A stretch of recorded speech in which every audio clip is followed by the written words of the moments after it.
యేసుక్రీస్తు వారి నామములో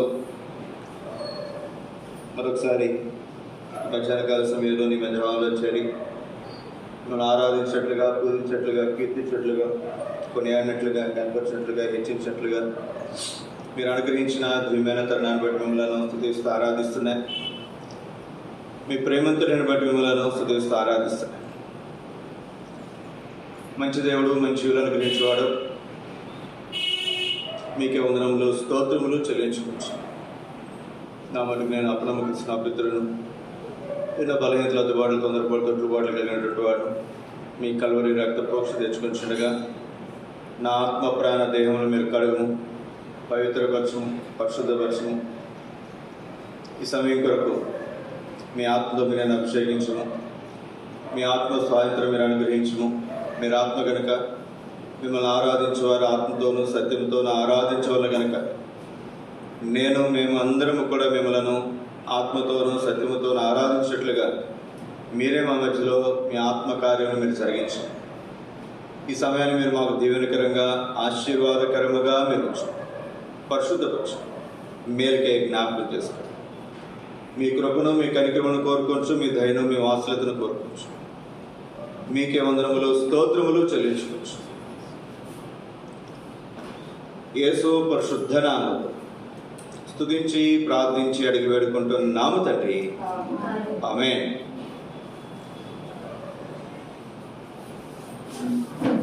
హెబ్రీయులకు రాసిన పత్రిక 7వ అధ్యాయం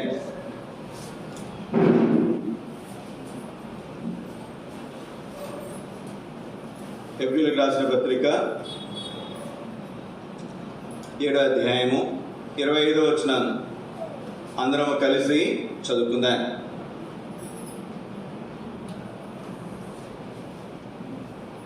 ఈయన తన ద్వారా దేవుని యొద్దకు వచ్చి వారి పక్షమున విజ్ఞాపమును చేయుటకు నిరంతరము జీవించుచున్నాడు గనుక వారిని సంపూర్ణముగా రక్షించుటకు శక్తిమంతుడై ఉన్నాడు.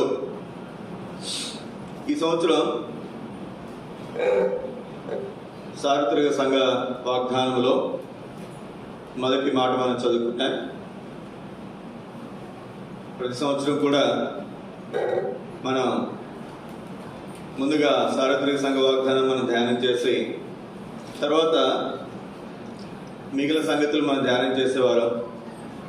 మరి ఈ సంవత్సరం మరి స్థానిక సంఘ వాగ్దానము, తర్వాత కొన్ని విషయాలు మనం ధ్యానం చేసి మరి చివరిలో మరి ఈ సంవత్సరం మనకి ఇచ్చేటువంటి మోటో కార్డులో ఉన్నటువంటి సంగతులు మనం ధ్యానం చేయడానికి మనం ప్రయత్నం చేస్తున్నాం. మోటో కార్డు అంటే అక్కడ 3 వచనాలు మీకు అర్థమవుతుంది. 2024 సంవత్సరానికి గాను ఇచ్చిన మోటో కార్డులో 3 వాక్యాలు ఉంటాయి. మొదటి వాక్యము రక్షణ గురించి, యేసుక్రీస్తు వారి గురించి మనం చూస్తాం. 2వ వచనము ముఖ్యమైనటువంటి వచనము.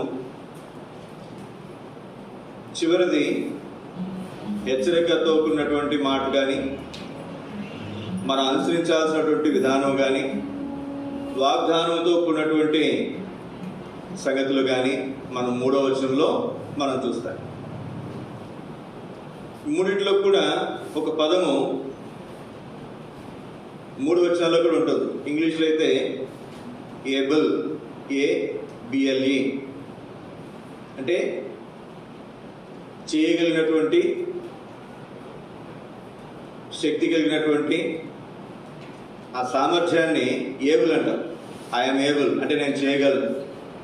అక్కడ చూడండి, మొదటి దాంట్లో రక్షించుటకు శక్తివంతుడు, 2వ దాంట్లో అధికముగా ఇయ్యగలడు, 3వ దాంట్లో అత్యధికంగా చేయ శక్తి కలిగినటువంటి దేవుడు. Is able, hour God is able. ఆయన చేయుటకు శక్తి కలిగినటువంటి దేవుడు, ఇచ్చుటకు శక్తి కలిగినటువంటి దేవుడు. అది మనం ఈ సార్వత్రిక సంఘ వాగ్దానంలో ఈ సంవత్సరం మనం చూడగలిగినటువంటి మాట.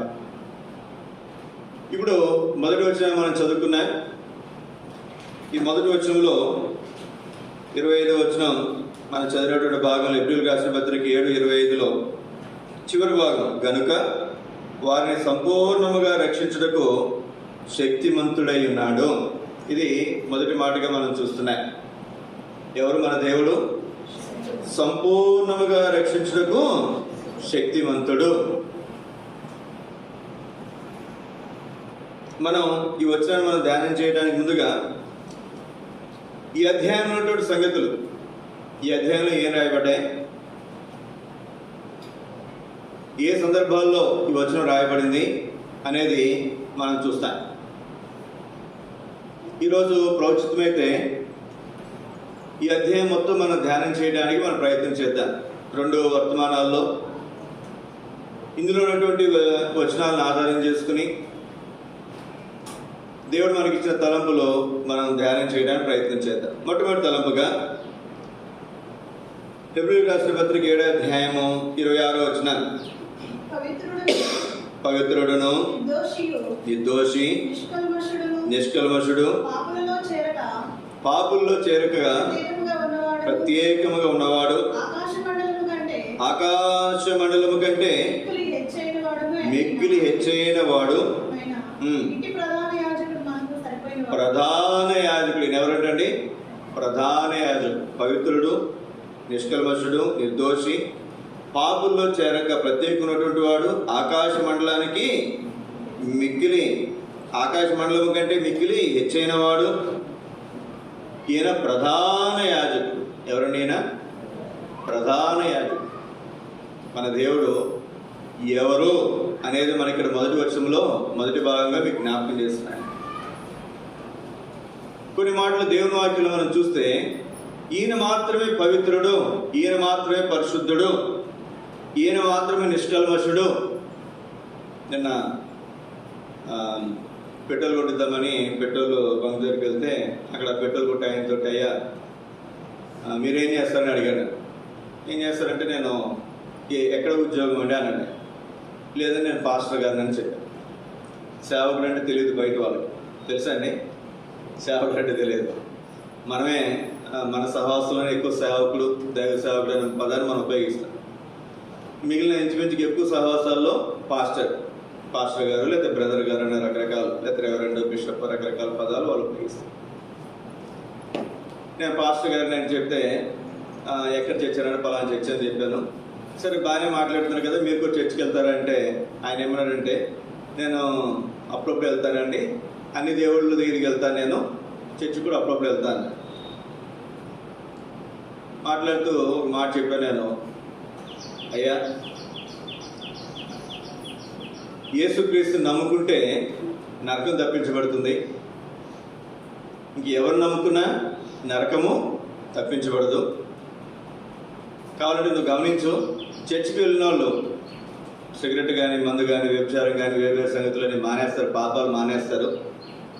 గుడికి వెళ్ళిన వారు కానీ, లేకపోతే మసీదుకి వెళ్ళిన వారు కానీ ఈ అలవాట్లు మానేసినటువంటి వారు మీకు ఎక్కడైనా కనిపించారా అంటే అట్లా అంటారండి పాస్టర్ గారు మీరు అని అతను వేరుగా అర్థం చేస్తున్నాడు. నేనే అది కదయ్యా, నేనే తప్పుగా మాట్లాడట్లేదు. చర్చికి వెళ్ళినటువంటి వారిలో ఈ అలవాట్లు మానేసిన వాళ్ళని ఎక్కడైనా మనం చూస్తుంటాం. ఒకవేళ మీకు పండగ వచ్చిందనుకో, సంక్రాంతిలో లేకపోతే దసరా పండగ వచ్చిందనుకో, ఏదైనా తాగి ఇంటికి వెళ్తే ఏదో ఇప్పుడు తాగే పండగ పూట అంటే వాళ్ళు ఏమంటారు, పండగ పూట కూడా తాగనివ్వా, పండగ పూట కూడా నన్ను తాగనివ్వ అంటారు కదా. మరి చర్చిలో పాస్టర్ గారు ఎప్పుడైనా క్రిస్మస్ వస్తుంది కదా మందు తాగని నేను ఎవరైనా చెప్తా విన్నాయా నువ్వు అంటే లేదు పాస్టర్ గారు అన్నాడు. ఎందుకు ఈ మాట మీకు జ్ఞాపకం చేస్తున్నానంటే ఎక్కడికి వెళ్ళి కూడా ఇప్పుడు మనలో కూడా వేస్తారనుకోరండి యేసు మాలని, వాళ్ళైతే అయ్యప్ప మాలని, దుర్గమ్మ మాలని, రకరకాల మాలలు వేస్తారు కదండి.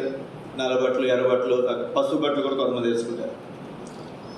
40 రోజులు నిష్ఠగా వారు ఏ అలవాటు జోలికి పోరు, ఏ అలవాటు జోలికి పోరు. నేను ఈ మధ్యన ఒక డాక్టర్ గారిని కలిశాను. డాక్టర్ గారిని కలిసి ఆయన అయ్యప్ప మాల వేసుకున్నారు. ఆయన చెప్తాను, నేనేం అడగలేదు, ఆయనే చెప్తున్నారు ఎందుకు చెప్పులు వేసుకోకుండా ఉంటున్నారు అంటే, ఎందుకు కింద పడుకున్నారు, ఎందుకు చలిలో స్నానం చేస్తారంటే అక్కడికి వెళ్ళినప్పుడు ఆ కొండ ఎక్కడానికి ఆ కొండ నిటారుగా ఉంటుందంట. అక్కడ చెప్పులు లేకుండా ఎక్కాలి కాబట్టి ఆ కొండ ఎక్కి మళ్ళీ దిగాలంటే ఇప్పటి నుంచి 40 రోజులు ఏంటి ప్రాక్టీస్ అవ్వడం కోసం. అలాగే షుగర్లు, బీపీలు, హార్ట్ అటాక్లు ఉంటాయి కనుక ఒకసారి మెట్లు ఎక్కితే ఇబ్బంది వస్తుంది కనుక ఈ 40 రోజులు వాళ్ళకి అలవాటు అవుతుంది. ముఖ్యంగా కొండ ఎక్కి దిగటం కోసం ఇవన్నీ సిద్ధాంతాలు పెట్టారని మాలేసుకున్నటువంటి ఆయన చెప్పారు. నేను ఎవరిని తప్పుగా మాట్లాడట్లేదు, తక్కువ చేసి మాట్లాడట్లేదు. చాలా మందిని మనం చూస్తాం. మా పెద్దమ్మ గారి అబ్బాయి కూడా ఆయనకి చాలా అలవాట్లు ఉన్నాయి. బలవంతంగా మా పెద్దమ్మ వాళ్ళు మాలయించేవారు. దేనికోసం మాలయించేవారు? ఈ 40 రోజుల అలవాట్లకి దూరంగా ఉంటాడు. 40 రోజులు అనేది ఒక సిద్ధాంతం. అది ఒక వ్యక్తి మనస్ఫూర్తిగా 40 రోజులు ఒక అలవాటు కనుక చేసుకుంటే తర్వాత ఆటోమేటిక్గా అదే విధానంలో కొనసాగడానికి అవకాశము. ఇది సిద్ధాంతం. అందుకే ఎన్ని రోజులు పెట్టారు చెప్పండి? 40 రోజులు. 40 రోజులు అనే సిద్ధాంతం బైబిల్లో మనం చాలాసార్లు మనం చూస్తాం. మోషే దేవుని దగ్గర ఎన్ని రోజులు ఉన్నారు చెప్పండి? 40 రోజులు ముఖాముఖిగా దేవునితో మాట్లాడుతూ వచ్చాడు. ఎన్నో విషయాలు 40 గురించి మనం చూడగలం. ఇప్పుడు విషయం ఏంటంటే 40 రోజులు వారు అలవాట్లు మానేసుకున్న అటు హైందవులు కానీ యేసు మాల వేసుకున్నటువంటి క్రైస్తవులు కానీ వాళ్ళ విధానాలు అలవాట్లు మానట్లేదు. అయితే ఒక్క మాట, మనం కనుక బైబిల్ చదువుకుంటూ ప్రతిరోజు ప్రతి ఆదివారం చర్చకు వస్తూ ఉంటే మనలో ఉన్నటువంటి అలవాట్లు ఆటోమేటిక్గా పోతాయి. దానికి ఏం మందు వాడాల్సిన అవసరం లేదు, దానికి ఏం తాయి తీసుకోవాల్సిన అవసరం లేదు, దానికి ఏం మాయలు మంత్రాలు చేయాల్సిన అవసరము లేదు. ఎందుకంటే ఈ గ్రంథం పేరే పరిశుద్ధ గ్రంథము. మన దేవుడు ఎవరు చెప్పండి? ఆయన పవిత్రుడు, నిర్దోషి, నిష్కల్మషుడు, పాపుల్లో చేరక ప్రత్యేకంగా ఉన్నటువంటి వాడు. చూడండి, కొన్ని మాటలు కనుక మనం చూస్తే మీలో ఎవరైనా మీ ఇంట్లో కానీ మీ బంధువుల్లో కానీ ఏదైనా అలవాట్లు ఉన్నటువంటి వాళ్ళు కనుక ఉంటే వాళ్ళని రెగ్యులర్గా మందిరానికి తీసుకురండి. ప్రతి ఆదివారం మందిరానికి తీసుకురండి. రోజుకు ఒక పేజీ బైబిల్లో చదవమని చెప్పండి వరుసగా. వాళ్ళలో నుంచి ఆ చెడు అలవాట్లు పోకపోతే నన్ను అడగండి, ఏం చేయాల్సిన అవసరం లేదు. వాళ్ళు మందిరాన్ని తీసుకొస్తూ ఈ బైబిల్ రోజుకు ఒక పేజీ చదువుకుంటే వాళ్ళలో చెడు అలవాట్లు ఎట్టిపోతాయో వాళ్ళకి తెలియదు, ఎవరికి తెలియదు. రండి, కొరింథీయులకు రాసిన 2వ పత్రిక 5:21 వచ్చిన త్వరగా చదవండి.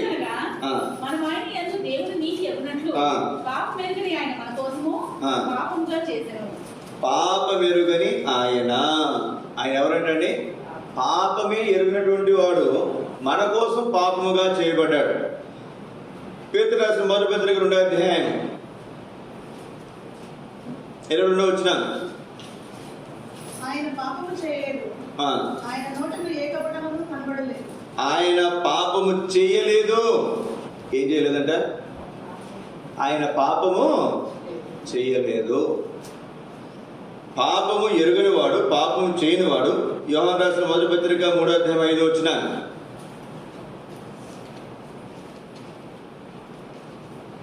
పాపములను తీసివేయుటకై ఆయన ప్రత్యక్షమైనది నీకు తెలియను. ఆయన యందు పాపమేమీ లేదు. ఆయన పాపము చేయలేదు, ఆయన పాపం ఎరుగడు, ఆయనలో పాపమేమీ లేదు. లూకా సువార్త 23:41. లూకా 23:41. మనకైతే ఇది న్యాయమే, మనము చేసిన వాటికి తగిన ఫలం పొందుచున్నాం కానీ ఈయన ఏ తప్పిదమును చేయలేదు. ఆయన సిలువ వేసినటువంటి వారు, ఆయనను శిక్షకు అప్పగించినటువంటి వారు, సాక్షి ఇచ్చినటువంటి మాట, పక్కనటువంటి సిలువలో వేలాడుతున్నటువంటి దొంగ చెప్తున్నటువంటి మాట, ఆయన ఏ తప్పిదము చేయలేదు. సిలువ వేసినటువంటి వాడు ఆయన కూడా చెప్తాడు, ఈయనలో ఏ కపటమును, ఆయన నీతిమంతుడు అని సిలువకు అప్పగించినటువంటి వ్యక్తి చెప్తున్నాడు. ఇంకొక మాట చూడండి, అపోస్తుల కార్యములు 3వ అధ్యాయం 14-15 వచ్చిన పరిశుద్ధుడు నీతిమంతుడైన వారిని నిరాకరించారు. బరబ్బను ఇమ్మన్నారు. ఎవరండి ఈయన? జీవమునకు అధిపతి. ఈ మాట గుర్తుపెట్టుకోండి. ఈయనే జీవాధిపతి. చనిపోయిన వారిని కూడా బ్రతికించినటువంటి దేవుడు, బ్రతికించగలిగినటువంటి దేవుడు ఈయన మాత్రమే. ఈ సోదర సోదరి, ఈ మధ్యాహ్న కాల సమయంలో మనం గమనించాల్సినటువంటి ప్రాముఖ్యమైనటువంటి మాట, ఈయన పరిశుద్ధుడు, పవిత్రుడు, నిష్కల్మషుడు, పాపుల్లో చేరక ప్రత్యేకమైనటువంటి వాడు, పాపము లేనివాడు, పాపము చేయనివాడు, పాపము ఎరిగినవాడు, ఏ తప్పిదము చేయనటువంటి వాడు. ఈయనే జీవాధిపతి. మానవుని నిర్మించి వారి నాసిక రంధ్రాల్లో ఏం ఊదారు చెప్పండి? జీవాత్మను ఊదగా నరుడు జీవించు ప్రాణి అయ్యాడు. అందుకే మనిషి చచ్చిపోయిన వెంటనే ఏం చేస్తారమ్మా? చెప్పక్క, ముక్కులో దూది పెడతారు. ఎందుకు పెడతారు చెప్పండి? మళ్ళా పోయిన జీవుడు మళ్ళీ వచ్చేస్తాడేమో. ముక్కుల్లో దూది పెడతారు. ఎందుకని? ఇంకో అతను గాలి పీల్చలేడు, జీవుడు పోయాడు. రండి, రెండో తలంపుగా మీకు జ్ఞాపకం చేస్తాను నేను. హెబ్రీయులకు రాసిన పత్రిక 14వ అధ్యాయం 7వ అధ్యాయం 14 వచ్చిన ఈ అధ్యాయంలో ఉన్నటువంటి సంగతులే మనం ధ్యానం చేస్తున్నాం. హెబ్రీ 7:14. మన ప్రభువు యూదా సంతానమందు జన్మించినట్టు స్పష్టమే. ఇప్పుడు చూడండి, ఈయన ఎవరు? మన ప్రభువు. ఆయన పరిశుద్ధుడే, మనం పాపులు. ఎఫెసీయులకు రాసిన పత్రికలో మనం చదువుతాం, మనం ఇంకనూ పాపులమై ఉండగా, మనం ఇంకనూ శత్రువులమై ఉండగా క్రీస్తు మన కోసము చనిపోయాడు. చనిపోయి ఏం చేశాడు ఆయన? మన పాపముల కొరకు రక్తమును చిందించాడు. ఆ రక్తంలో మన పాపములకు క్షమాపణ. ఇప్పుడు యేసు రక్తము మన ప్రతి పాపం నుండి మనల్ని కడిగి పవిత్రపరిచింది. మనం పరిశుద్ధపరచబడ్డాం, మనం నీతిమంతులుగా తీర్చబడ్డాం, మనం దేవుని బిడ్డలుగా మనము చేయబడ్డాం. ఎంత ఆశ్చర్యమో, ఎంత ఆశ్చర్యం. అయితే ఇక్కడ ప్రాముఖ్యమైనటువంటి సంగతి మనం గమనించాల్సినటువంటి మాట, ఆయన మనకు దేవుడు, ఆయన మనకు రక్షకుడు, ఆయన మనకు తండ్రి, ఆయన మనకు ప్రభువు. ఈ మాట గుర్తుపెట్టుకునండి. ప్రభువు అంటే ఎవరండి? పోనీ రాజు, ప్రభువు లేకపోతే రాజు ఏం చేస్తారు చెప్పండి? ఏం చేస్తారండి? పరిపాలన చేస్తారు. ప్రభువు ప్రభుత్వం చేస్తాడు. ఇప్పుడు ప్రభుత్వం ఎవరిది? ఎవరిదండి? ఇప్పుడు టీడీపీ, ఇక్కడ పైనేమో బీజేపీ. వారు ప్రభుత్వం చేస్తారు, వాళ్ళు ఏలుబడి చేస్తారు, వారిని ప్రభువులు అంటారు. ఇప్పుడేమో సీఎం పిఎం అంటున్నాం, అప్పుడేమో రాజులు అనేవాళ్ళు. వీళ్ళు చేసేది ఏంటి? ప్రభుత్వం చేస్తారు. ప్రభు అనగా ప్రభుత్వము చేయవాడు, ప్రభుత్వం చేయవాడు లేక ఏలువాడు. ఈయన మన ప్రభువు. ఇంతకుముందు నా ఇష్టానుసారంగా నేను ప్రవర్తించేటువంటి వాడిని. ఇప్పుడు యేసుక్రీస్తు నమ్ముకున్న తర్వాత నేను నా ఇష్టానుసారంగా ప్రవర్తించట్లేదు. ఇంతకుముందు ఒక పర్సు కొనడం కోసం హైదరాబాద్లో 6 నెలలు తిరిగానండి. సింగరాయకొండలో కాదు, హైదరాబాద్లో మంచి లెదర్ షాపులు ఉన్నాయి. మంచి లెదర్ షాప్, ప్యూర్ లెదర్ దొరుకుతుంది అక్కడ. కోటి కానీ, అఫ్జల్గంజ్ కానీ, అబిట్స్ కానీ కొన్ని ప్రాంతాలకు వెళ్తే ఒరిజినల్ లెదర్ పర్సులు దొరుకుతాయి. నాకేంటంటే జిప్ ఉండకూడదు, పర్సుకి బటన్ ఉండకూడదు, ప్యూర్ లెదర్ పర్స్ కావాలి. జనరల్గా లెదర్ పర్సులకి ఏముంటాయంటే ఖచ్చితంగా జిప్పో ఓ బటనో ఖచ్చితంగా ఇస్తాడు. ఎన్ని నెలలు తిరిగానండి? 6 నెలలు. నేను అనుకున్నాను పెళ్లి చూపులు కనుక చూడటం మొదలు పెడితే కనీసం సెంచరీ కొట్టాల్సిందే. నేను ఇప్పుడు లావున్నాను కానీ ఇప్పుడు చాలా సన్నగా ఉండేవాడు. నేను నాకు తగినట్లుగానే కొంచెం సన్నగా, పొడవుగా, జడ సహజంగా పొడవుండటం ఇష్టమా, పొట్టుకుండటం ఇష్టమా? మీకు చెప్పండి, ఆడవాళ్ళకి చెప్పండి, అక్క వాళ్ళకి. ఎవరికైనా మీకు పొడవుకుంటే ఇష్టం, మాకు కూడా పొడవుకుంటేనే ఇష్టం కదండి. కానీ అన్నిటికీ రివర్స్ దొరికింది. ఎవరు? నా ఇష్టాన్ని పక్కన పెట్టాం దేవుళ్ళలోకి వచ్చిన తర్వాత. దేవుడు చూపించిన అమ్మాయిని చేసుకుందాం అనుకుంటే అన్ని రివర్స్లో ఉన్నాయన్నమాట. సన్నగా లేదు, పొడవుగా లేదు, జుట్టు పొడవుగా లేదు. మీకు ఎందుకు జ్ఞాపకం చేస్తున్నానండి ఈ మాట? నీ నా జీవితాలు రక్షణ పొందక మునుపు వేరే, రక్షణ పొందిన తర్వాత ఎవరి ప్రభుత్వంలోకి వచ్చాం? దేవుని ప్రభుత్వం కిందకి, దేవుని ఆత్మ నడిపింపులోకి వస్తున్నాం. నా ఇష్టం పక్కకు పోతుంది, నీ ఇష్టం పక్కకు పోతుంది. ఎవరి ఇష్టం ఇప్పుడు? దేవుని ఇష్టం. ఎంత ఆశ్చర్యం ఇది, ఎంత ఆశ్చర్యం. అందుకే రేపు ఎల్లుండ ఇది అది చేస్తామని కాదు, దేవుని చిత్తమైతే కదండి ఇది అది చేస్తామని చెప్పాలి. యాకోబు రాసిన పత్రికలు మనం చూస్తాం. దేవుని చిత్తమైతే ఇది అది చేస్తామని చూడమాట. యాకోబు రాసిన పత్రిక 4వ అధ్యాయం, యాకోబు రాసిన పత్రిక 4వ అధ్యాయం చదువు 22-23 వచ్చిన అనుకుంటాను. యాకోబు రాసిన పత్రిక 4వ అధ్యాయం 14-15 వచ్చిన 14-15. ఓ రోజున మా నాన్నగారు నాకు యుద్ధం జరిగింది. ఏం జరిగిందని ఇంతకుముందు కూడా చెప్పినట్టు గుర్తు. నా చదువు 2002లో అయిపోయింది. ఇప్పుడు ఎన్ని సంవత్సరాలు? 22 సంవత్సరాలు. అప్పుడు బీటెక్ అయిపోయింది, అది ఇంజనీరింగ్ అయిపోయింది. మా నాన్నగారు ఆశయం నేను అమెరికా వెళ్ళాలి, డబ్బు సంపాదించాలి, ఆయన కార్లో తిప్పాలి, ఒక బిల్డింగ్ కట్టాలి. పెద్ద ఆశలేం కాదు. నిజంగా నాకు పెట్టినటువంటి పెట్టుబడి చూస్తే ఇప్పుడు లెక్క ప్రకారం 2 కోట్లు పెట్టాడు ఆయన. 2 ఎకరాల పొలం వేడు, ఇప్పుడు ఎకరం ₹1 మా ఊర్లో. ఆ డబ్బులతో ఆయన ఇల్లు కట్టుకోవచ్చు, ఆయనే బెంచ్ కార్లో కూడా తిరగవచ్చు కావాలంటే. అది సంతోషంగా తల్లిదండ్రులకి, పిల్లలకి ఖర్చు పెట్టి పిల్లలు ₹1 ఇస్తే అది వాళ్ళకి చాలా సంతోషం. నేను హైదరాబాద్ ఉండేవాడిని. మా అమ్మ నాన్న అక్కడ తీసుకెళ్ళాను. అప్పుడు పెళ్లి కాలేదు నాకు. సరే హైదరాబాద్ చూపించడానికి తీసుకెళ్ళాను. ఆ రోజు ఉదయం స్టార్ట్ అయింది నాకు మా నాన్న మధ్యలో డిస్కషన్. ఏంటి, రే అమెరికా వెళ్ళరా, ఒక్క 4 సంవత్సరాలు ఉంటారు, ఎక్కువ ఉండొద్దురా, నువ్వు డబ్బులు సంపాదించుకోరా, నీకే బాగుంటుంది అని మా నాన్నగారు. నేనేమో అమెరికా వెళ్ళాలంటే మా కజిన్ సిస్టర్ ఉంది, మా పెద్దమ్మ గారు అమ్మాయి, ఆవిడ కెనడాలో ఉంది. H1 వీసా రెడీ చేసి పంపిస్తానని చెప్పింది ఆవిడ. వెళ్ళిపోవచ్చు. అయితే ఏం చేయలేను, ఓ దొంగ సర్టిఫికేట్ పెట్టాలి. ఈ 4 సంవత్సరాలు నేను సాఫ్ట్వేర్ కంపెనీలో పనిచేస్తున్నాను, అదొక చిన్న దొంగ సర్టిఫికేట్. ఒక 10,000 ఇస్తే వాళ్ళకి ఆ సర్టిఫికేట్ వాళ్ళు ఇచ్చేస్తారు. దీనికి నేను చేయాల్సిన అవసరం లేదు.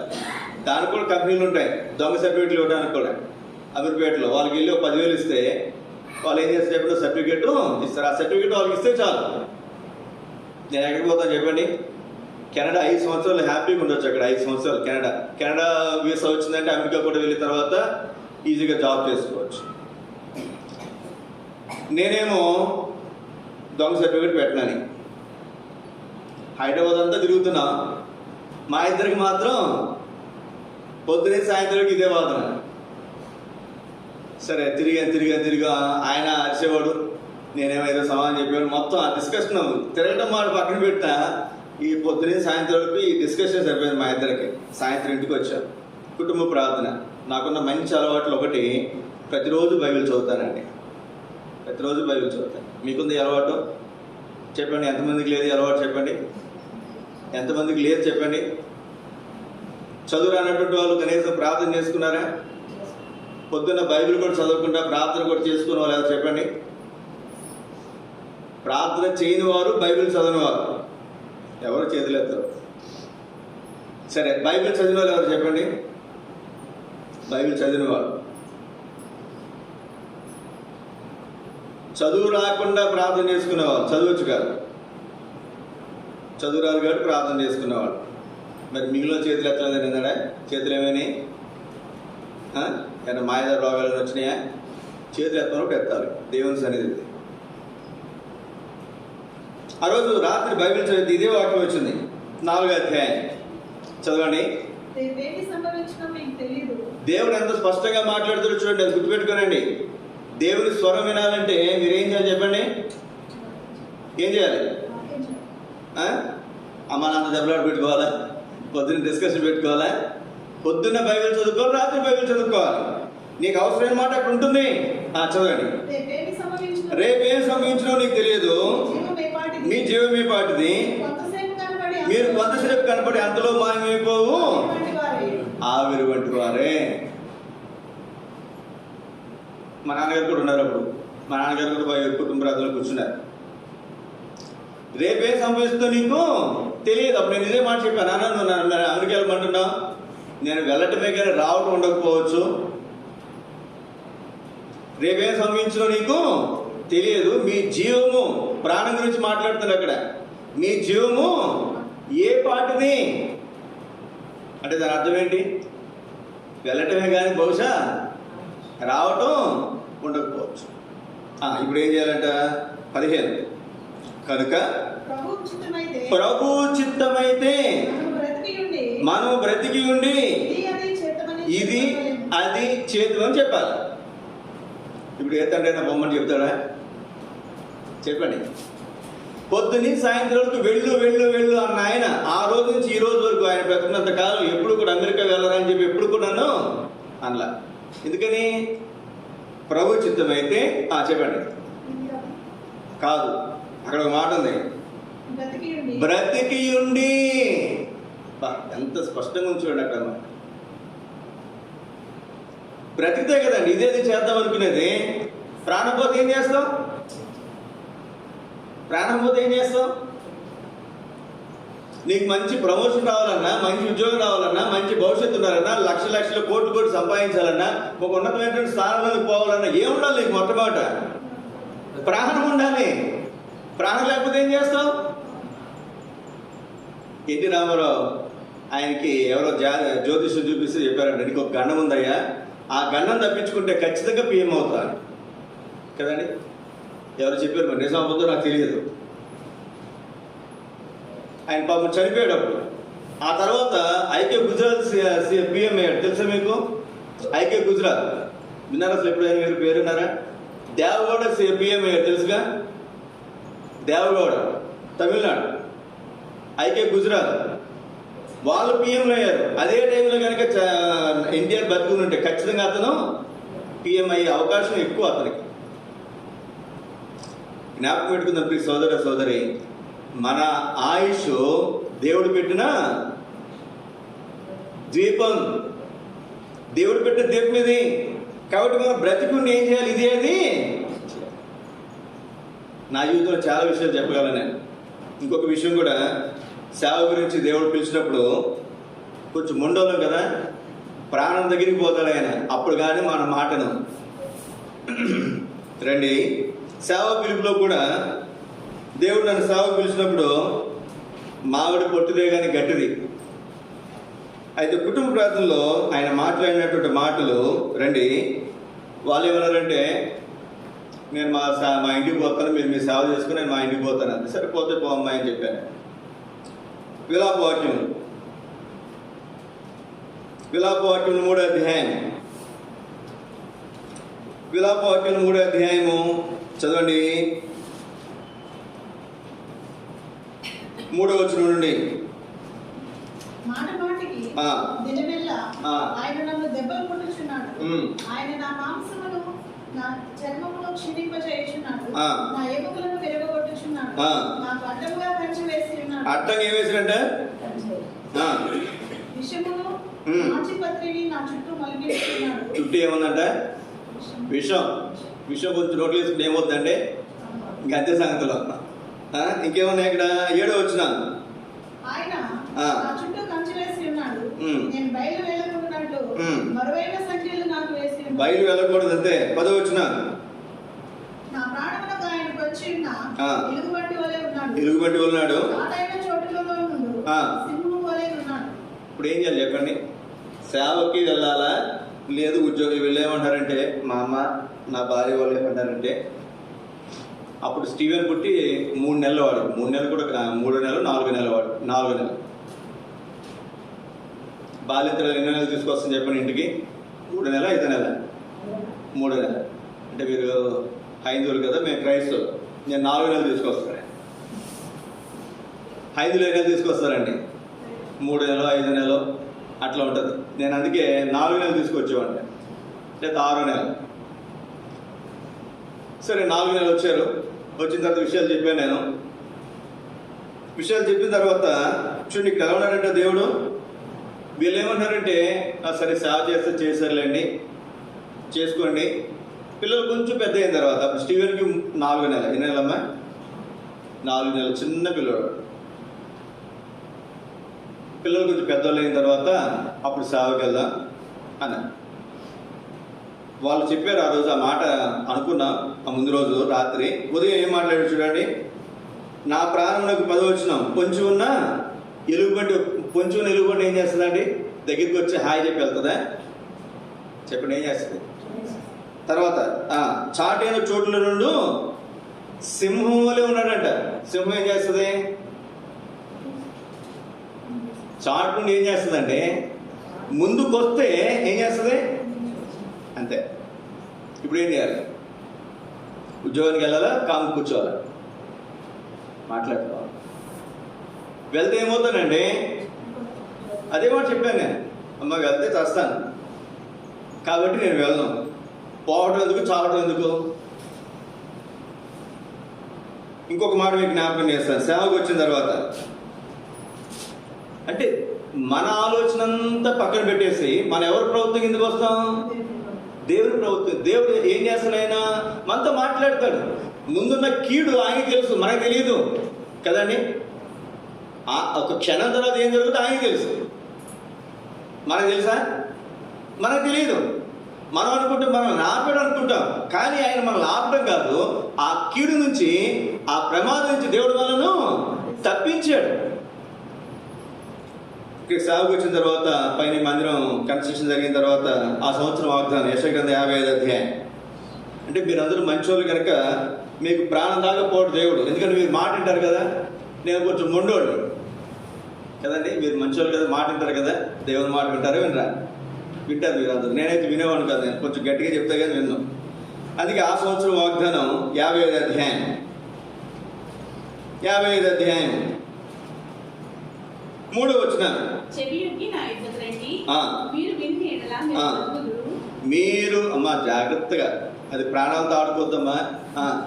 మీరు విని ఎడల బ్రతుకుదురు, వినకపోతే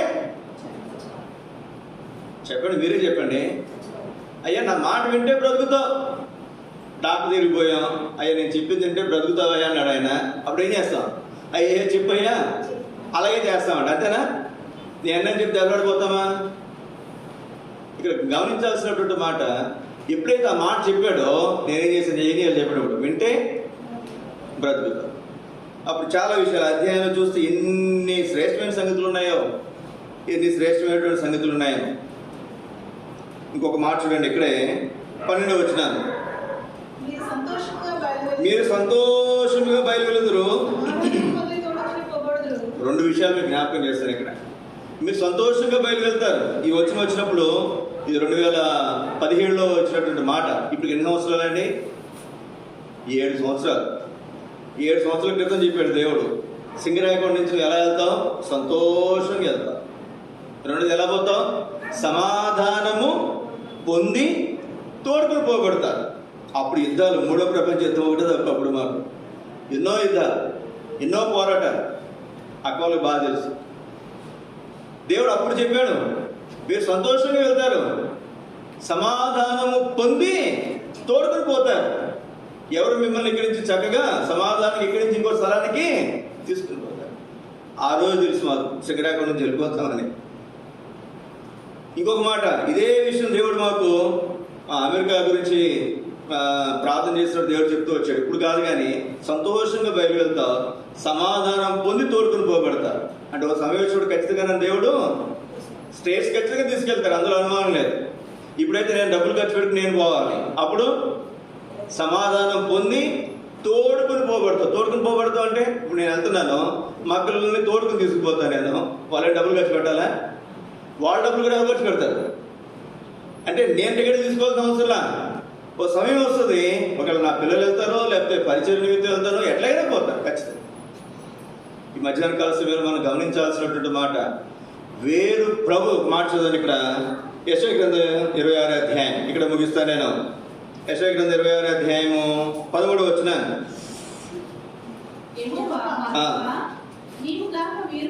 నీవు గాక వేరు ప్రభువులు మమ్మను ఏలిరి. ఇంతకుముందు వేరే ప్రభువులు మమ్మలను ఏలుబడి చేశారు. తాగుడు అలవాటు ఉన్నటువంటి వాడు తాగుడు బానిస, సిగరెట్ అలవాటు సిగరెట్ బానిస, జోదము, వ్యభిచారం, రకరకాల సంగతుల వారికి బానిస. అవి మమ్మల్ని ఏలుబడి చేసినాయి. ఇప్పుడు అవేవి మమ్మల్ని ఏలుబడి చేయలేదు. ఎవరు ఏలుబడి చేస్తారు? ఇప్పుడు ప్రభువు మనల్ని ఏలుబడి చేస్తాడు. నా ప్రభు నన్ను ఏలుబడి చేస్తాడు. నా జీవితం చెప్పాలంటే నేను ఎన్నెన్నో అనుకున్నా చిన్నప్పుడు, మా నాన్నగారు ఎన్నెన్నో అనుకున్నారు నా గురించి, అవన్నీ ఎడిపోయినాయో తెలియదు. అందుకే అంటారు కదా, జరిగినాయి అనుకునేవన్నీ జరిగితే అది జీవితం ఎట్లా అవుద్దురా పెద్దోళ్ళు మాట అంటారు. అనుకునేవన్నీ జరిగితే అది జీవితము కాదు. కానీ ఒకటి గుర్తుపెట్టుకునండి, నువ్వు నేను అనుకునే జరగవు, కానీ దేవుడు నీ విషయమే నా విషయమే అనుకున్నాయి ఖచ్చితంగా జరిగి తీరుతాయి అంతే. ఇంతకుముందు వేరే ప్రభువులు మనల్ని ఏలుబడి చేశారు. అయితే ఇప్పుడు మనం ఏలుబడి చేసేది ఎవరు? మన దేవుడు. అందుకే చూడండి, 23వ అధ్యాయం 5వ వచనం, 23:5 ఒక మాట. ఇక్కడ మనం ముగించుకో మరి ముగిస్తా నేను.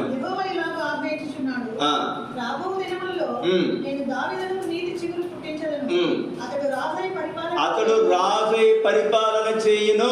ఎవరైనా మన ప్రభువైన యేసుక్రీస్తు నీతి చిగురు, ఆయన రాజై పరిపాలన చేస్తారంట.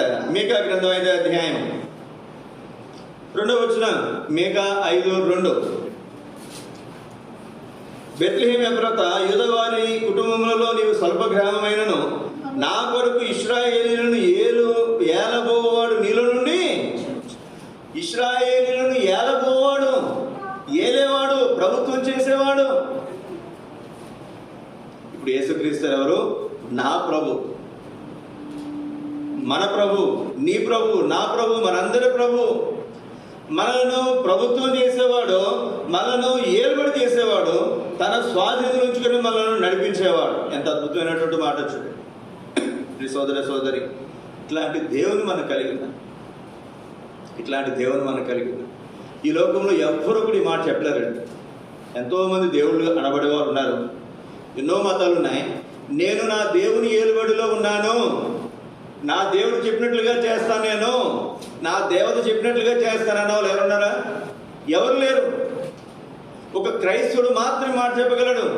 బైబిల్ పట్టుకుని బైబిల్ చదువుతున్నటువంటి క్రైస్తవుడు మాత్రమే, ఏదో చర్చికి వస్తున్నటువంటి క్రైస్తవుడు కాదండి, బైబిల్ పట్టుకుని బైబిల్ చదువుతున్నటువంటి క్రైస్తవుడు మాత్రమే చెప్పగలడు, నేను నా ప్రభు యొక్క ప్రభుత్వం కింద ఉన్నాను, నా దేవుని యొక్క ఏలుబడి కింద ఉన్నాను, నా దేవుడు చెప్పినట్లుగా నేను చేస్తున్నాను, చేయబోతున్నాను అని చెప్పే ఒకే ఒక్క వ్యక్తి బైబిల్ చదివే క్రైస్తవుడు, లేదా బైబిల్ వినే క్రైస్తవుడు మాత్రమే. ఇటు ఆధిక్యత దేవుడు మనకు అనుగ్రహించాడు కనుక ఈ ఉదయకాల సమయంలో మనం ఆయన్ని ఆరాధించే వారంగా మనం ఉంటాం. అందరు లేచి కూడా పాట మనం పాడుకుంటా.